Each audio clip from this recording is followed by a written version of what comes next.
Chers amis, je vous fais un commentaire de la vidéo qu'on m'a envoyée au sujet du développement du Burkina Faso. Donc je vais vous dire mon sentiment,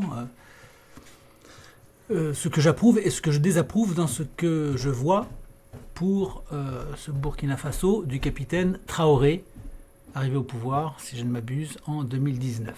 Alors allons-y. Let alone some basic social services. That's why we decided to revolt and take the destiny of our countries into our own hands. Le Burkina Faso ne fait plus que se redresser. Il se bâtit, quelque chose que le monde n'aurait jamais dû découvrir. Et aujourd'hui, nous allons vous dévoiler 10 projets lancés par Traoré qui ont bouleversé à jamais le destin du Burkina Faso. C'est parti. L'or rouge, tout a commencé par une simple tomate, ou plutôt un océan de tomates abandonnées, vendues, ni consommées, puis réimportées sous forme de concentré, à un prix triple, des décennies durant. Les paysans burkinabés ont vu la valeur de leur labeur s'évaporer dès que les récoltes quittaient leurs champs. C'est ce cercle vicieux que le gouvernement de Traoré est en train de briser. Usine après usine, pierre après pierre. Voici l'usine de transformation de tomates. 8 millions de dollars d'audace. Un fleuron de précision et de modernité. Pensé non seulement pour transformer des fruits, mais pour renverser l'ordre établi de la chaîne alimentaire. Implantée dans une zone agricole fertile, où les tomates abondent, cette usine n'est pas qu'une structure industrielle. C'est un véritable levier de souveraineté alimentaire. Alors ça me paraît très bon. Vous voyez, là aussi, très bon exemple de redémarrage à partir de zéro pratiquement. On commence par la base. Redonner une activité à la base, ce qui va permettre d'abord d'avoir des savoir-faire, de nourrir des gens, de donner du travail aux paysans.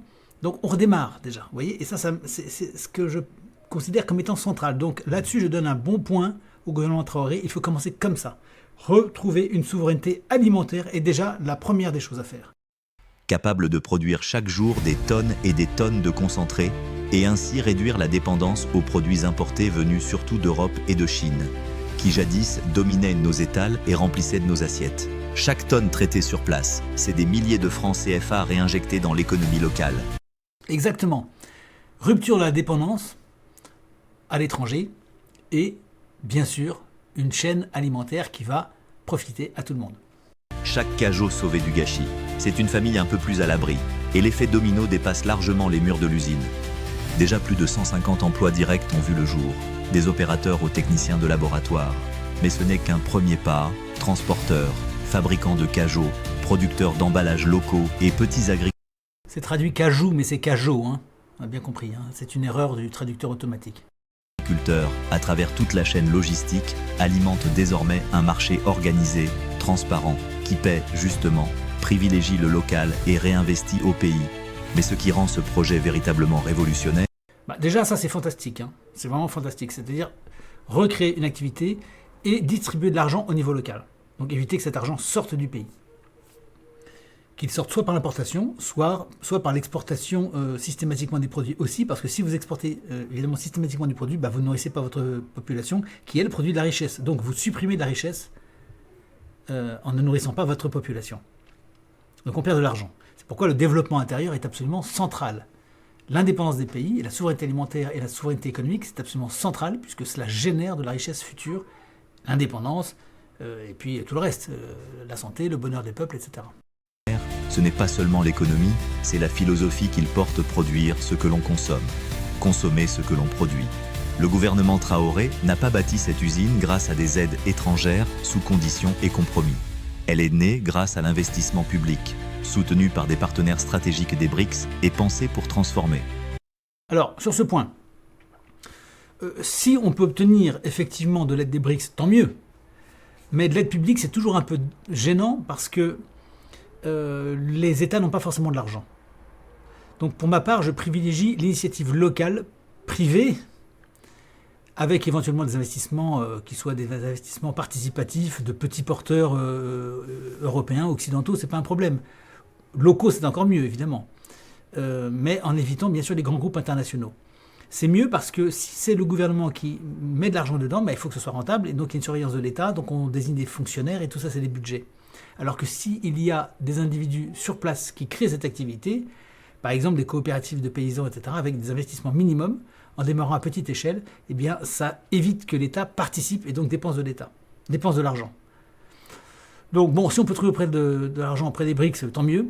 Mais si on n'y arrive pas, on peut quand même développer des choses avec les autochtones. Sur le long terme, le Burkina Faso, en cœur agro-industriel du Sahel, des centres de formation agricole de proximité sont Vous voyez, c'est exactement ce que vous faites en RDC, avec la SDC. C'est exactement ça. Former les gens, c'est absolument crucial.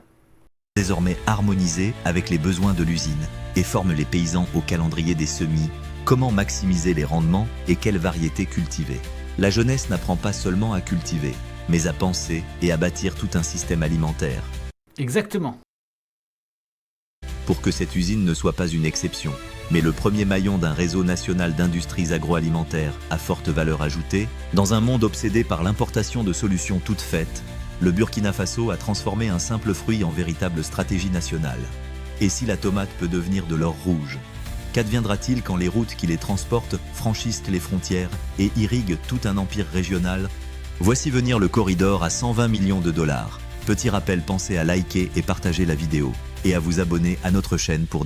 Alors là, automatiquement, quelle est l'étape suivante? Eh bien, les routes, évidemment, parce qu'il faut transporter ces tomates. Vous voyez, c'est comme ce que je vous disais, moi, pour dépolluer la République du Congo, il nous faudra des routes quand même. Donc il va falloir travailler aussitôt sur la réfection des routes. Donc vous voyez, on a exactement les mêmes logiques. Quand on pense bien, on a les mêmes logiques. On en passe par les mêmes étapes. Vous voyez, ça change complètement du discours des officines mondialistes qui vous imposent des modèles avec des grosses entreprises qui viennent, qui vont exploiter votre pays et qui ne redistribueront pas sur l'ensemble de l'économie et de la population les bienfaits d'un développement. Donc je pense que pour l'instant, là, ce que dit la vidéo, je pense que c'est le bon modèle. C'est le modèle que je préconise personnellement. Découvrir d'autres vidéos sur l'histoire, la culture et l'identité du monde noir. Revenons-en à nos tomates, elles ont besoin de marchés. Et les marchés ont besoin de routes. Le Burkina Faso les construit, pas seulement pour plus de confort, mais pour reprendre le contrôle. L'autoroute Bobo Dioulasso, Côte d'Ivoire, d'un coût de 120 millions de dollars. Et bien plus qu'une route, c'est un corridor stratégique de souveraineté, partant de la deuxième plus grande ville du pays jusqu'à la frontière ivoirienne. Ce projet colossal relie producteurs locaux et ports maritimes, commerçants et acheteurs, et ouvre enfin une économie enclavée sur l'Atlantique. Alors ça, je vous en ai parlé, fondamental. Un accès à la mer, vous en avez un en République du Congo, fondamental. Sur ces 30 km que vous avez d'accès à la mer, vous avez une ouverture au monde et surtout le moyen d'exporter vos productions à bas coût. Car si vous deviez le faire par route, il faudrait passer par d'autres pays, donc payer des redevances. Et si vous deviez le faire par avion seulement, ça coûterait très cher. Là, vous avez la chance d'avoir un port maritime qui vous permet d'envoyer dans le monde entier cette production. Alors bien sûr, par route aussi, vous allez pouvoir vendre vos productions agricoles à des pays voisins. La tomate, c'est une excellente opportunité, évidemment, puisque la tomate, c'est un fruit qui nourrit très bien. Alors, il faut exporter assez vite, il y a des problèmes ensuite de conservation. Mais en tout cas, c'est un fruit qui est relativement facile à cultiver. Bon, il faut pas mal d'eau quand même. C'est peut-être un problème. Je ne sais pas comment ça se passe au Burkina Faso, mais il faut quand même un petit peu d'eau. Encore qu'on arrive aujourd'hui à produire de la tomate avec beaucoup moins d'eau que traditionnellement. Mais en tout cas, bon, cette tomate, par route, vous pouvez facilement, c'est un fruit ou un légume, ça dépend comment on considère, qui n'est pas suffisamment précieux et cher pour s'inquiéter de ce qu'il adviendra sur la route. Donc, si certaines tomates sont un peu abîmées, c'est pas très grave, vous voyez. Mais en tout cas, elle peut être relativement facilement transportée pour nourrir les populations du pays. Pour les agriculteurs qui livrent du concentré de tomates, cela veut dire un transport plus rapide, moins d'intermédiaires et un accès direct aux marchés internationaux. Voilà, concentré de tomates, c'est très bien. La tomate, évidemment, comme elle peut se perdre dans le temps, c'est-à-dire que vous ne pouvez pas la stocker dans la chaleur pendant 4 semaines. Bon, on va la transformer en concentré de tomate et il y a une très forte demande dans le monde entier, évidemment, parce que tout le monde mange du ketchup. Tout le monde, enfin, dans beaucoup de pays, on mange du ketchup, tous les pays occidentaux.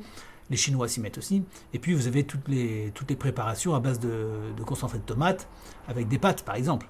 Donc, il y a un très gros marché, très intéressant. Mais cette route transporte bien plus que des marchandises. Elle porte une vision d'intégration régionale assumée. L'autoroute défie de front les goulets d'étranglement historiques qui ont trop longtemps obligé le Burkina Faso à dépendre des autres pour commercer. Elle réduit les coûts, raccourcit les délais de livraison et libère le potentiel des routes du Sud, trop longtemps négligées au profit des corridors du Nord, plus proches de l'influence française. Mais à la différence des anciens méga-projets, vous voyez, ça rejoint exactement ce que je vous dis. Vous vous désenclavez, vous sortez de la dépendance à des pays comme la République française et d'autres pays occidentaux. Donc, vous voyez, on tombe sur la même logique. La route, c'est très important. Et on peut faire des routes, comme je vous l'ai dit, de manière beaucoup plus économique, une fois de plus, sans intervention de l'État, grâce à un travail au quotidien des entrepreneurs congolais. Et ça peut être rentabilisé. Donc, c'est encore mieux, puisque le gouvernement ne pourra qu'approuver. S'il peut s'éviter, lui, de dépenser des milliards, parce que là, il faut des milliards pour restaurer des routes, il n'en sera que plus satisfait. Il pourra dépenser son argent autrement, à d'autres causes que nous ne prendrons pas en charge. celui-ci s'enracine dans des priorités nationales. Il est construit avec la main-d'œuvre locale, soutenu par des partenaires régionaux et directement lié aux ambitions industrielles et agricoles du Burkina Faso. Ce n'est pas un projet d'image, c'est une artère vitale pour la renaissance nationale. Et déjà, le long du tracé, des villages voient pousser de nouvelles infrastructures, aires de repos, marchés, lotissements et pôles logistiques émergent. Des emplois. Voilà, c'est ce que je vous disais, vous vous souvenez? Je vous en ai parlé. Je vous dis, dès lors que sur une route, il y a du trafic et du flux, de certaines marchandises avec une certaine valeur, que ces flux sont réguliers, automatiquement, sur le trajet, vous allez avoir des relais, jadis on appelait ça les relais postes en France, au début des relais postes, et puis ensuite des petits bourgs, des gros villages, et puis ensuite des villes plus importantes. Il y a des exemples plein l'histoire de villes qui sont développées sur des routes de passage comme ça.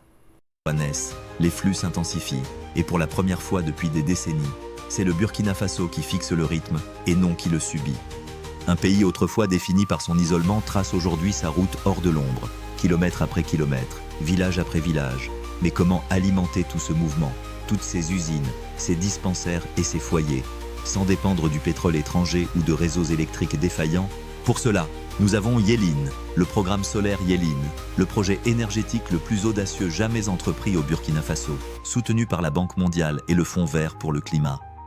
Alors c'est là où nous ne serons pas d'accord du tout, puisque le Burkina Faso mise sur le photovoltaïque. Bon, je pense que il est difficile pour Burkina Faso de faire autrement, puisqu'ils n'ont pas la chance d'avoir le fleuve Congo à disposition. Donc effectivement, recours au photovoltaïque. Le problème du photovoltaïque, c'est contrairement à ce qu'on pense, c'est pas véritablement rentable. Enfin, il y a une certaine rentabilité, mais si vous voulez, l'investissement lui-même ne rapporte pas autant qu'on pense, parce que les plaques, il faut les changer tous les 15 ans, 15-20 ans. Et comme elles coûtent cher, la rentabilité n'est pas évidente du tout. Donc, je vous ai suggéré des pistes beaucoup plus intéressantes, et en particulier la force du fleuve Congo, qui peut, sans avoir installé de barrage, et grâce à des procédés que je vous ai suggérés, notamment un de ma conception, grâce à des roues à aubes, peuvent produire de l'électricité en quantité suffisante, puisque le fleuve Congo est d'une puissance extraordinaire. Il n'y a pas seulement le fleuve Congo, il y a d'autres cours d'eau en République du Congo. Ça, c'est la force du Congo, c'est de disposer d'éléments naturels très très favorables dont ne dispose pas le Burkina Faso, qui est obligé de faire autrement.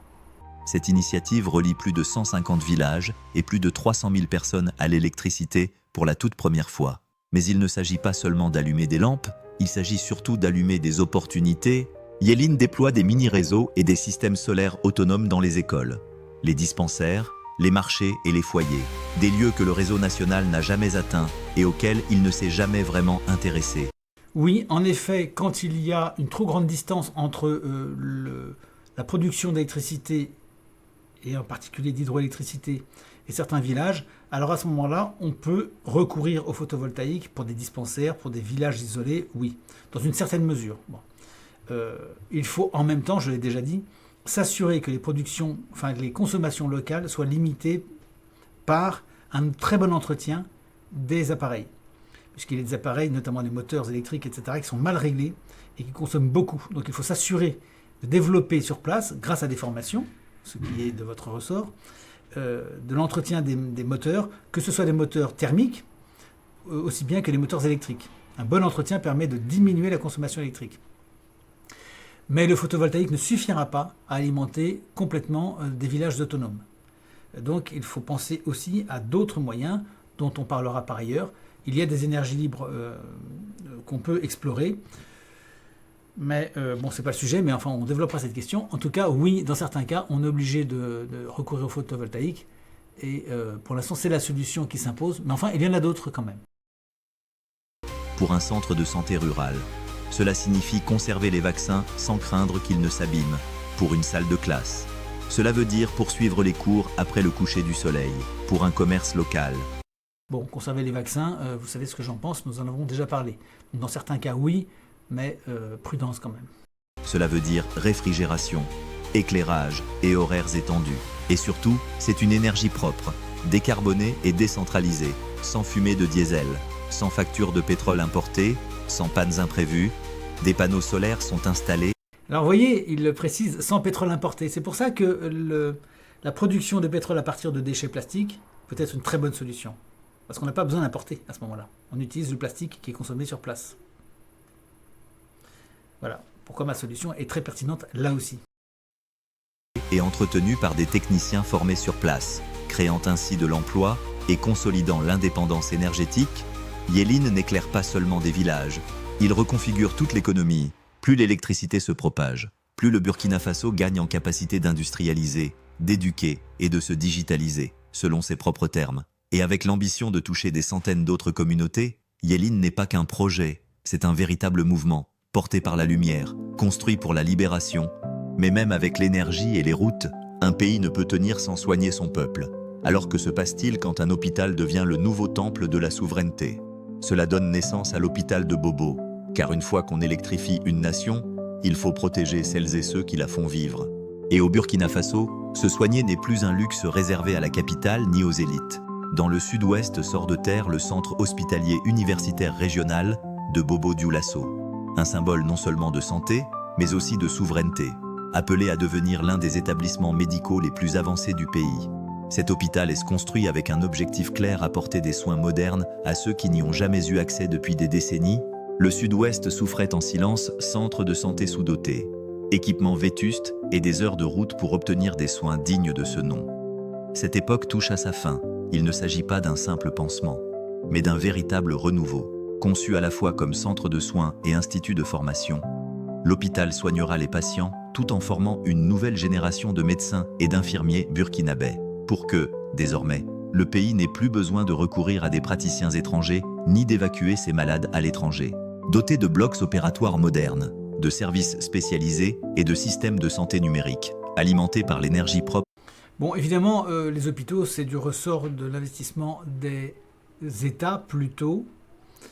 Il peut y avoir des fondations privées qui créent des hôpitaux, mais là, évidemment, ça demande qu'un certain nombre d'infrastructures soient en place, et notamment l'électricité et l'eau, qui sont des éléments préalables à ce type d'investissement.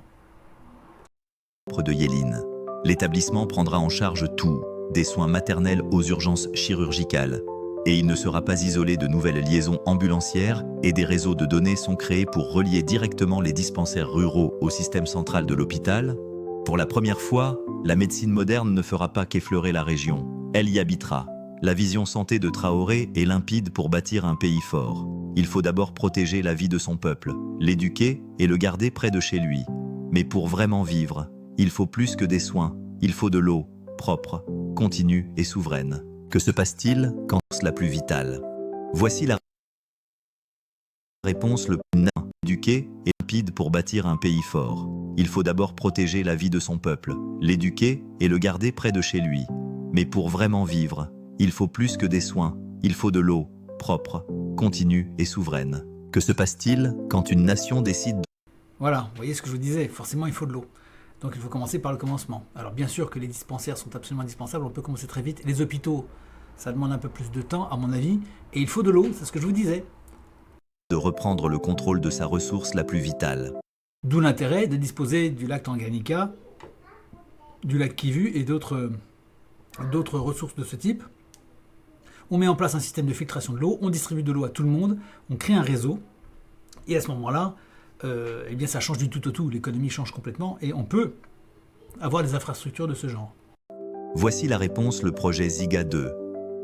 Un hôpital ne peut fonctionner sans eau, pas plus que les foyers, les écoles ou les exploitations agricoles. Et pour une capitale en pleine expansion, porteuse d'espoir, chaque goutte compte. Voilà pourquoi le Burkina Faso construit quelque chose de monumental, le barrage Ziga 2. Un projet conçu non seulement pour stocker l'eau, mais pour reprendre la maîtrise même de la vie. Situé près de Ouagadougou, ce barrage est érigé pour répondre aux pénuries chroniques d'eau de la capitale. Ce n'est pas qu'une question de confort, c'est une question de survie pendant la saison sèche. Voilà, le Burkina Faso, ils n'ont pas le choix, ils sont obligés de faire un barrage parce qu'ils n'ont pas de lacs qui permettent d'approvisionner le pays. Alors que vous avez les lacs. Donc, vous allez éviter cette dépense de créer un barrage. Mais si vous aviez même assez de célérité dans la création de ce système de pompage de l'eau du lac Tanganyika et de filtration, vous pourriez même exporter de l'eau, ce qu'on appelle l'or blanc. Vous pourriez exporter de l'eau dans l'Afrique tout entière, parce que le lac est immense. Vous avez la 3e réserve d'eau, ou même la 2e réserve d'eau douce du monde, je crois, la 2e ou la 3e, en tout cas, bon, c'est très très considérable. Donc vous pouvez exporter l'eau, qui représente une richesse inouïe pour des tas de pays, et en particulier les pays du Sahel. Les robinets restaient à sec, forçant femmes et enfants à parcourir des kilomètres. Les hôpitaux rationnaient l'eau, l'activité économique se bloquait, la vie urbaine pliait sous la pression. Ziga 2 est conçu pour changer cela, durablement. Une fois achevé, le barrage assurera un approvisionnement en eau propre et constant pour des centaines de milliers d'habitants de la ville, répondant aux besoins domestiques comme industriels. Il sera... Vous voyez, je regarde ces images là, tout en écoutant, mais vous voyez, ce qui est frappant, c'est que tous ces parasols, par exemple, certainement, ils sont importés. Toutes les voitures sont importées. Probablement que beaucoup de ces tôles sont importées. Et puis, vous voyez, ces habitations, c'est pas possible. On ne peut pas continuer à avoir des gens qui vivent sous des tôles comme ça. C'est rouillé, c'est pas imperméable. En cas de forte pluie, évidemment. Voilà, on voit très bien l'évacuation des eaux. Il n'y a aucun système d'évacuation des eaux et de traitement. Donc, c'est de l'eau certainement très polluée. Enfin bon. Donc, je sais bien que c'est le cas partout en Afrique. Mais voilà, là, on a sous les yeux de la richesse nationale, puisque vous avez le moyen de recréer de l'activité autour du bâti, des maisons. Donc, vous créez des entreprises qui vont, avec la richesse nationale, produite par nos activités notamment, mais d'autres aussi, heureusement. Vous allez créer de l'activité pour créer des maisons, bien sûr de l'adduction d'eau et un réseau pour les eaux usées, et puis des productions nationales telles que les parasols. C'est quand même pas compliqué de fabriquer des parasols. Donc ça, vous pouvez fabriquer ça au Burkina Faso, aussi bien en RDC, aussi bien qu'au Burkina Faso. Je ne parle pas forcément des voitures et des mobylettes, ça demande peut-être des installations, même certainement des installations plus complexes. Mais du moins, vous pouvez récupérer des véhicules dans le monde entier et avoir des ateliers de mécanique qui les restaurent et qui permettent de s'en servir à moindre coût. Puisque les véhicules neufs sont très chers, on peut récupérer du véhicule peu cher à l'étranger, en grande quantité, parce qu'il y a des productions absolument énormes, et faire travailler ainsi des ateliers de réparation et d'entretien. De milliers d'habitants de la ville, répondant aux besoins domestiques comme industriels. Il sera complété par des systèmes de filtration modernes, des stations de pompage à énergie solaire et de nouveaux réseaux de canalisation, pour que l'eau coule, et surtout qu'elle soit pure. Ce qui distingue ce projet, c'est sa résilience infrastructure adaptée au climat. Emploi local et gouvernance qui donnent la priorité à l'accès public plutôt qu'au profit privé, c'est une eau pour le peuple. Non. Alors là, je mets un bémol. Parce que, évidemment, l'adduction d'eau, ça relève, je dirais, du domaine régalien et du domaine public. Oui. Seulement, est-ce que l'État a les moyens d'installer et d'entretenir un réseau sur l'ensemble du pays? Je ne pense pas. Je ne pense pas que les pays africains le puissent. Même nous, ça coûte extrêmement cher. Et on est obligé de recourir à des entreprises privées, qui ne le font d'ailleurs pas forcément bien. Même en France, on a des gros problèmes. On a une déperdition d'eau absolument phénoménale. Et pourquoi? Parce que, en fait, une grosse partie du réseau dépend du domaine public. Et le domaine public n'est jamais très compétitif pour faire ce genre de choses. Donc, on a intérêt à créer de la petite activité locale, des petits réseaux de distribution qui sont connectés entre eux avec des normes. Bien sûr, c'est important d'avoir les mêmes normes. Mais de l'activité locale qui vend l'eau, qui en tire un profit suffisant pour entretenir les réseaux. Et puis, payer ses employés. Donc là, je serais plus dubitatif sur de l'investissement centralisé, à moins qu'il y ait les moyens. Bien sûr, s'il y a de l'argent, d'accord, pas de problème. Mais il faut quand même, si on lance de l'investissement sur le domaine aquifère, enfin sur le domaine de l'adduction d'eau, il est important de s'appuyer sur un ensemble d'entreprises qui pourront assurer la purification de l'eau et la distribution. Avec une surveillance de l'État, évidemment. Voilà. Donc bon, je ne sais pas quelle est la décision du capitaine Traoré, si c'est de nationaliser tout le secteur, mais de manière générale, l'expérience a montré que la nationalisation, ça ne marchait pas très bien. Les États centralisés de type socialiste, ça n'a pas marché.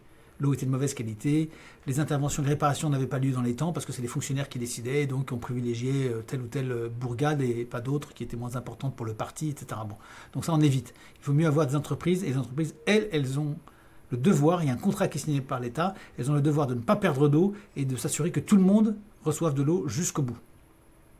Donc moi je miserais davantage sur l'entreprise privée avec un profit, justement. Elle dit non, la personne dit en évitant le profit. Moi je pense que c'est une erreur, il faut absolument qu'il y ait du profit, parce que c'est le profit seul qui permettra que ce réseau se développera et sera entretenu. S'il n'y a pas de profit, ça ne marchera pas. Donc ça c'est la réserve que je mets sur cette question. Pour l'export. Et il ne s'agit pas seulement de la capitale. Non pour l'export, et bien justement, moi je dis si vous avez de l'eau de qualité, il faut l'exporter. C'est une richesse. Ziga 2 s'inscrit dans un plan national beaucoup plus large, pour étendre l'accès à l'eau potable dans les zones rurales. Alors évidemment, il faut que tout le monde ait de l'eau en République du Congo comme au Burkina Faso, avant de songer bien sûr à l'exporter. À moins que l'exportation dès le départ permette de financer l'installation de l'adduction d'eau partout. Mais l'objectif, c'est bien sûr, prioritairement, que l'ensemble de la population nationale soit alimentée en eau. Alors il y a quand même un aspect dont il faut parler, c'est qu'une fois que les gens ont de l'eau, ils produisent de l'eau qui est de l'eau sale, des eaux sales, de l'eau polluée, produits vaisselle, etc. Bon. Donc il faut faire attention, il faut aussi que l'eau soit récupérée et traitée quand même. Alors ça, c'est un autre problème très considérable, où là, il serait bon que l'État puisse intervenir. Je pense que aussi bien le domaine privé pourrait se charger de l'adduction d'eau, autant je pense que la purification des eaux devrait ressortir de l'État ou des collectivités territoriales. Parce que là, on ne fait pas de profit sur le nettoyage de l'eau. Il n'y a pas de profit possible. Et comme il n'y a pas de profit, eh bien, le travail pourrait être mal fait par les entreprises privées, qui seraient tout simplement peut-être même pas candidates. Donc là, je pense que c'est ce qu'on a dans le cas, c'est notre cas en France. La purification de l'eau, c'est du ressort des collectivités territoriales. Et c'est quand même assez compliqué. Il faut avoir des centres, donc on peut le faire, hein, et on le fera avec la Banque mondiale, avec des tas d'organisations qui peuvent aider. On peut le faire. Et c'est nécessaire, c'est absolument indispensable. Parce qu'il ne faut pas amener de l'eau partout si cette eau devient un facteur de pollution. Enfin bon, il faut apporter de l'eau, les gens ils ont soif, il faut leur apporter de l'eau tout de suite évidemment. Mais il faut quand même songer immédiatement, dès le départ du projet, à la récupération des eaux sales. Protéger les nappes phréatiques et développer la collecte d'eau de pluie pour l'agriculture, en liant directement l'eau propre à la sécurité alimentaire et à la santé publique.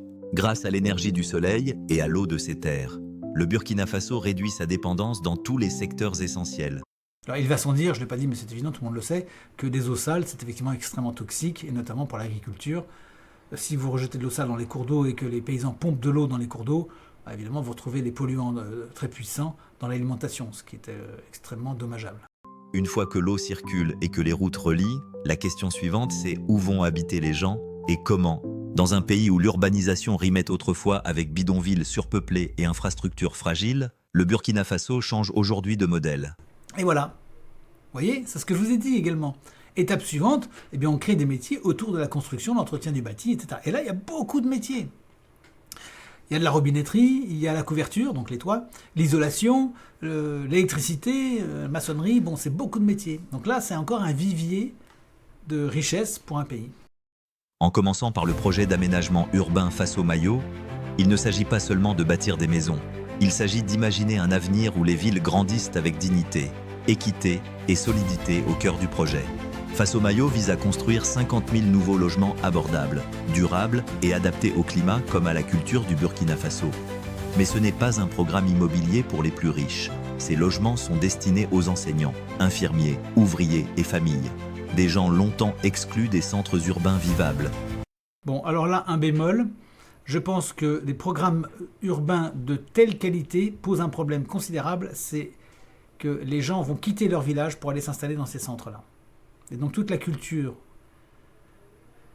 en arrière-pays risque de disparaître, ce qui est extrêmement dommageable.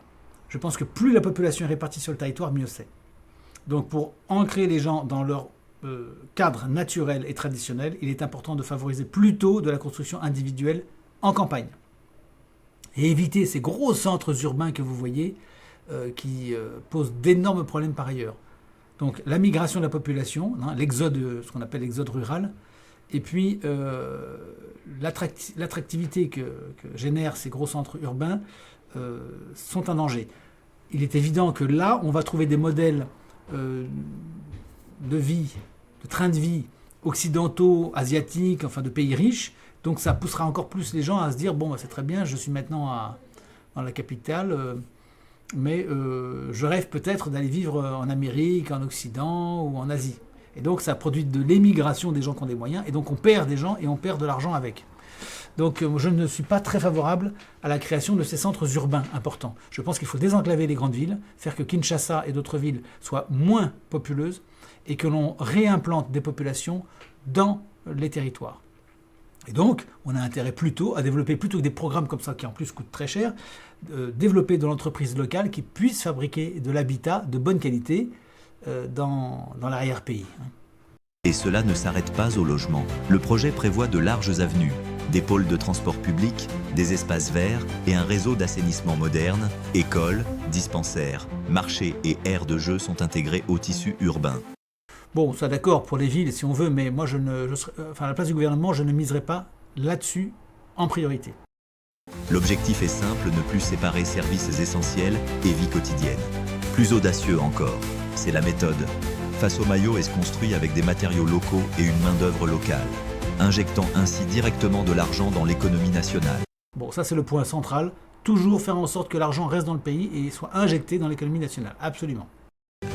Des briquetiers, électriciens, menuisiers et jeunes urbanistes sont formés et embauchés à grande échelle, transformant le chantier en moteur national de l'emploi. Ce n'est pas seulement de l'urbanisme, c'est un véritable projet national.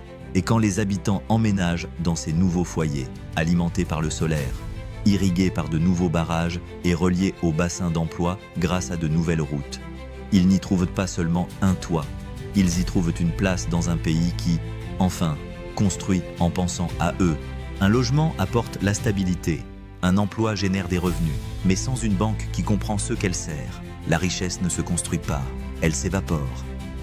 C'est pourquoi le Burkina Faso a lancé Burkin Lab, la toute première banque publique du pays, conçue non pas pour s'enrichir sur le dos des citoyens, mais pour les renforcer.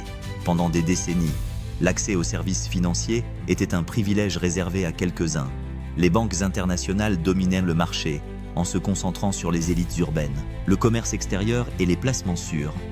Les communautés rurales, les petites entreprises et l'économie informelle restaient en marge, sans compte, sans protection et invisibles. Bon, point absolument fondamental, effectivement, il est indispensable que les pays d'Afrique aient des systèmes bancaires déconnectés, autant que possible, des systèmes occidentaux. Fondamental. Il faut une indépendance financière et sortir de l'ère d'influence des banques occidentales. Donc ça, c'est central. Ce n'est pas de notre ressort, mais moi je passe le message, si jamais vous le communiquez, aux membres du gouvernement de la République démocratique du Congo, c'est absolument central. Parce que si vous dépendez des banques centrales étrangères occidentales, ou même chinoises ou russes, peu importe, eh bien, vous risquez d'être sous pression et d'être tenu par la gorge. Ce qu'il faut éviter. Burkin Lab vient réécrire cette histoire avec une mission: servir le Burkina ordinaire, être la banque qui rend les services financiers accessibles jusqu'au cœur du pays. Des quartiers urbains aux villages agricoles les plus isolés, Burkin Lab propose des comptes de base, des prêts à faible taux d'intérêt, du microcrédit pour les femmes et des services bancaires mobiles en langue locale. Avec du personnel local, ce n'est pas juste une banque, c'est un outil d'inclusion économique. Les jeunes entrepreneurs peuvent enfin accéder à des capitaux. Les agriculteurs peuvent emprunter pour produire plus ou acheter du matériel. Et les familles peuvent épargner sans devoir parcourir des heures jusqu'en ville. Alors ça, c'est un domaine dans lequel l'État doit avoir son mot à dire, évidemment.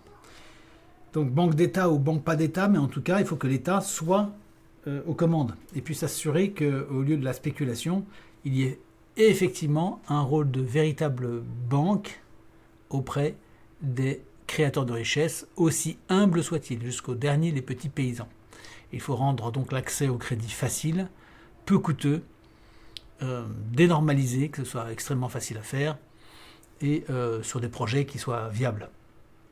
Donc effectivement, là, il faut que l'État soit présent. Et je pense que c'est là qu'il faudrait former des gens au sein de l'État, parce qu'il faut des fonctionnaires compétents. Donc là, il y a un effort à faire, à mon avis. Ce n'est pas de la charité, c'est une stratégie d'émancipation nationale. Mieux encore, Birkin Lab est intégré aux autres réformes publiques. Les programmes de logement sont soutenus par des produits hypothécaires adaptés. Les coopératives agricoles bénéficient de financements collectifs et des plateformes numériques adossées aux futurs data centers nationaux permettent des transactions sécurisées dans tout le pays. Pour la première fois, le système financier ne travaille plus contre les plus pauvres, il travaille pour eux. Mais donner accès aux citoyens n'est qu'un premier pas. On ne bâtit pas un pays moderne avec du papier et des tampons. Dans un monde où la puissance circule par fibres optiques et serveurs cloud, le contrôle numérique, c'est le contrôle national. C'est pourquoi le Burkina Faso ne se contente pas de connecter sa population. Il construit l'infrastructure pour maîtriser son avenir numérique. Au cœur de cette révolution PAC Digital, le projet d'accélération de la transformation numérique à 150 millions de dollars, dont l'ambition est de faire entrer le pays dans une nouvelle ère de gouvernance, de services publics et d'opportunités économiques.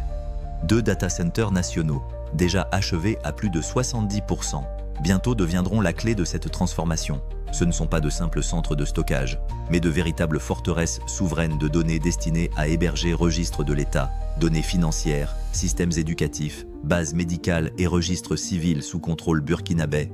Grâce à cette colonne vertébrale numérique, les services publics passent au digital. Les citoyens pourront demander carte d'identité, titre foncier, permis ou même inscription scolaire depuis leur téléphone.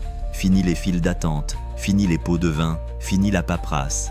Mais PAC Digital ne se limite pas à numériser l'administration. Il comble aussi la fracture numérique. La couverture réseau s'étend à plus de 500 localités sous-desservies. Des villages sahéliens isolés aux nouvelles zones urbaines en développement. Des programmes d'alphabétisation numérique forment des jeunes, des femmes et des petits entrepreneurs à évoluer et réussir dans une économie connectée. Et de nouvelles lois voient le jour pour protéger les données des usagers, encourager l'innovation et se prémunir contre la surveillance étrangère. Avec Birkin Lab intégré au système et les services publics désormais en ligne, un nouvel écosystème numérique prend forme, où le pouvoir repose non plus sur des connexions vers Paris ou Washington, mais sur des serveurs locaux, du code local et un contrôle local. On peut numériser l'administration, lancer une banque nationale et bâtir des villes intelligentes. Mais si chaque matin les gens se lèvent sans eau, la transformation reste inachevée. Au Burkina Faso, l'administration Traoré connaît bien cette vérité. C'est pourquoi l'un des changements les plus puissants se déroule discrètement. Sous nos pieds, le projet d'eau urbaine.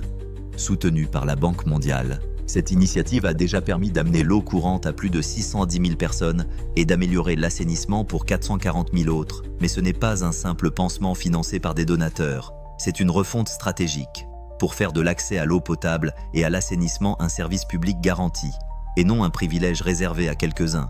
En ciblant à la fois l'étalement urbain et les quartiers informels denses, le projet installe des canalisations modernes, des stations de filtration et des raccordements à faible coût pour les foyers et les établissements publics. Dans des villes en pleine croissance comme Ouagadougou et Bobo-Dioulasso, cela change le quotidien. Fini de porter des bidons sur des kilomètres, fini de dépendre de vendeurs d'eau hors de prix, fini les maladies dues à des sources polluées.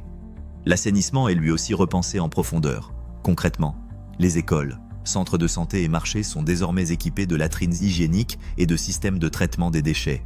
Les réseaux de drainage urbain sont repensés pour réduire les inondations et les épidémies durant la saison des pluies.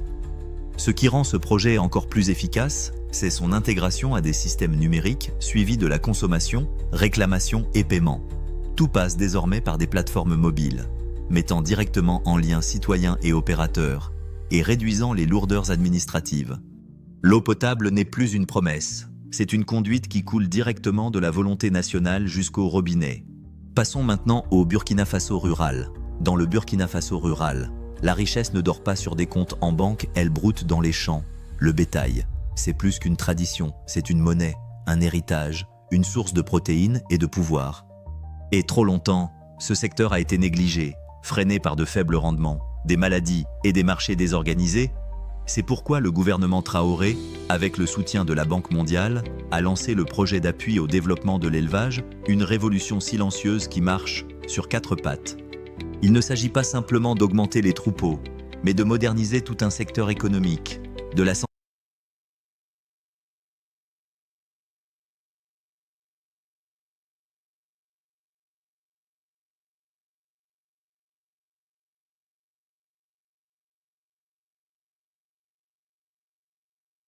santé animale à la production d'aliments industriels. Le projet injecte science, infrastructures et capitaux dans un secteur qui fait vivre des millions de Burkinabés. Les programmes de santé animale s'étendent à toutes les provinces, avec des campagnes de vaccination et la formation d'équipes vétérinaires mobiles. Rien que cela a déjà réduit de façon spectaculaire la mortalité du bétail, augmentant l'offre alimentaire et stabilisant les revenus. Mais l'ambition va plus loin encore, de nouvelles unités de transformation sont créées pour le lait, la viande et les peaux, transformant des produits bruts en biens prêts pour le marché. Des chaînes du froid et entrepôts sont mises en place pour réduire le gaspillage et élargir les périodes de vente. Des crédits ciblés, souvent proposés via Burkin Lab, permettent aux petits éleveurs d'accéder à des prêts pour de meilleures races, des systèmes d'alimentation et le développement de leur activité. Ce qui était autrefois informel et fragile devient commercial, résilient et stratégique. Ce projet d'élevage rejoint aussi d'autres priorités nationales. Il contribue à la sécurité alimentaire, donne plus de pouvoir aux femmes rurales, souvent responsables des petits ruminants, et renforce la capacité d'exportation régionale du Burkina Faso. Avec l'ouverture de routes transfrontalières et l'essor de la transformation locale, les bovins et chèvres ne sont plus seulement un moyen de survie, ils deviennent des moteurs de croissance économique. Et avec tout un système en place, des routes à l'énergie, de l'eau à la banque numérique, l'animal qui symbolisait autrefois la subsistance représente aujourd'hui quelque chose de bien plus audacieux. Une nation qui refuse d'être sous-estimée. Le Burkina Faso n'attend plus le changement. Il le construit de l'énergie solaire à la banque souveraine, des usines de tomates aux villes intelligentes. C'est un modèle d'indépendance réelle. Projet après projet, la nation se relève, non pas dans le vacarme, mais avec détermination.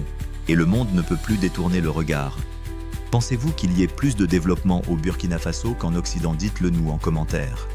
Est-ce maintenant l'Occident qui aurait besoin de l'aide du Burkina Faso? Voulez-vous voir plus de vidéos comme celle-ci? Si oui, abonnez-vous à notre chaîne. Alors, on n'en est pas encore à ce que l'Occident demande l'aide à un pays d'Afrique, je pense, si ce n'est pour des ressources naturelles. Mais c'est tout à fait imaginable. Alors, je voudrais revenir quand même sur un ou deux points qui a été mentionné ultimement ici. Je voulais vous dire qu'il me paraît quand même que le Burkina Faso aurait besoin aussi de dépollution. Donc je serais tenté d'y aller aussi. Mais on peut aussi imaginer que ce soit le Congo qui, ayant acquis cette technicité, pourrait, dans l'ensemble de l'Afrique, exporter son savoir-faire en termes de dépollution. C'est tout à fait imaginable. Alors évidemment, ça va prendre du temps, parce qu'il faut déjà commencer par le Congo. Mais une fois qu'on a commencé à faire une ou deux installations, vous savez comment ça marche, et vous pouvez aller voir ensuite le Burkina Faso, on peut y aller ensemble d'ailleurs, et leur dire, nous on vous propose un plan de dépollution de l'ensemble du pays, et de production de pétrole avec les déchets plastiques. Voyez ? Bon, voilà pour le commentaire de cette vidéo. Il me semble que c'est très intéressant, parce qu'on voit qu'il y a là une volonté d'aller dans le bon sens. Ça correspond à ce que je dis personnellement, donc on voit qu'il y a une conjonction de pensée, et je pense que vous pourriez présenter cette vidéo, et mon commentaire peut-être, si vous le jugez intéressant, au ministère concerné en RDC, et puis pourquoi pas le faire passer également à vos amis burkinabés. Voilà. Dans l'ensemble, les choses vont dans le bon sens. Le Burkina Faso a commencé, il s'agit que la République du Congo et les autres pays ne se laissent pas doubler non plus. Il faut marcher au même rythme les uns avec les autres. Voilà, à très bientôt. Dieu vous garde.